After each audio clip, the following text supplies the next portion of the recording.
సియోనుకు న్యాయము చేత, తిరిగి వచ్చిన నివాసులకు నీతి చేత విమోచనము కలుగును అనే మాట అక్కడ రాయబడింది. ప్రభునందు ప్రియ దేవుని బిడ్డలారా, యెషయా గ్రంథం 1వ అధ్యాయంలో ఎన్నో శ్రేష్టమైన విషయాలు పరిశుద్ధాత్మ దేవుడు రాయించారు.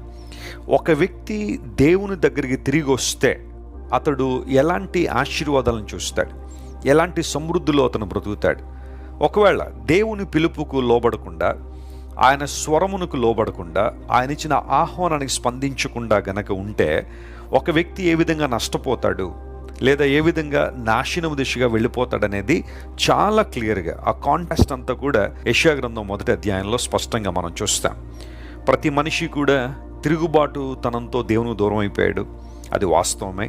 అయితే మనం అలా దూరంగా ఉండిపోవాలని దేవుడు ఆశించట్లేదు.